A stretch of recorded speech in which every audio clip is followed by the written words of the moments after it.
Halo, ketemu kembali dengan Master Niar di sini. Siang ini, di suasana yang hangat ini, di tengah riuhnya burung berkicau, di antara hijaunya pepohonan, saya teringat akan sesuatu.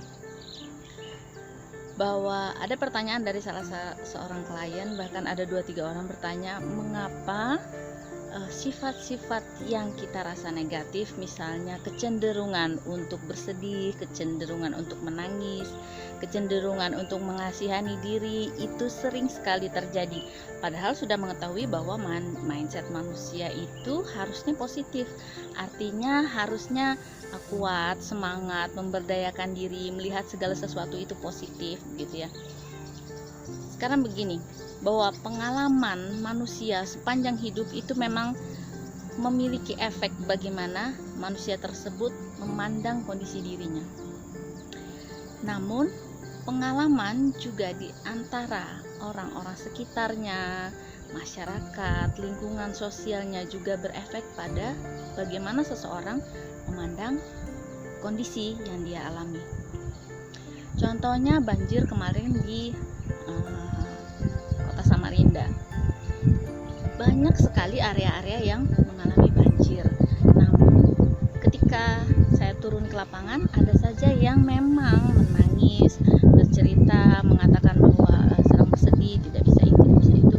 Namun ya ada juga beberapa orang yang memandangnya, oh ya sudah, dijalani saja, dinikmati saja, karena tidak akan mungkin juga berlalu hanya dengan menangis. Nah, ini dua sisi yang berbeda. Ada orang yang memang memandang itu sepertinya mengasihani diri, terus mengasihani keadaan, kemudian memandangnya negatif. Tapi ada orang juga yang memandangnya, oke, ini ada masalah, sekarang kita harus bagaimana maju ke depan, cari solusi.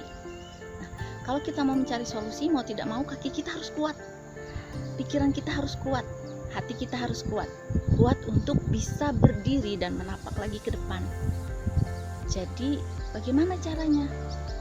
Kembali ke pertanyaan tadi, mengapa ada orang-orang yang begitu mudahnya untuk berpikir negatif, sementara kalau diajarkan membaca hal-hal yang positif, sudah diberitahukan hal-hal yang positif, begitu susah untuk berpikir dan memiliki mindset positif.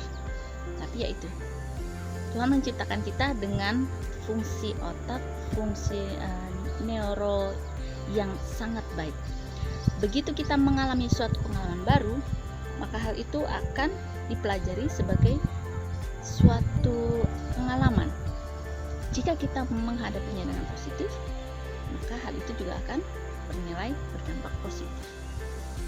Contohnya, ketika orang yang menonton film, di dalam film tersebut dia melihat, oh ternyata di balik semua hal yang duka, susah, tapi ternyata ada hal-hal baik di dalam kisah tersebut, maka dia akan memiliki hikmat. Oh ternyata ada hal baik di dalam cerita ini. Nah, begitu juga dia akan belajar memandang bagaimana kehidupan dia. Setiap orang perlu diajari untuk memandang positif. Karena apa? Karena itu lama-kelamaan akan menjadi karakter. Sehingga sangat penting untuk berada di lingkungan orang yang berpikir positif. Sangat penting untuk kita belajar terus berpikir positif. Oke kawan-kawan, ini hanya sekedar sharing. Saya harap kita semua tetap belajar bagaimana caranya positif. Oke?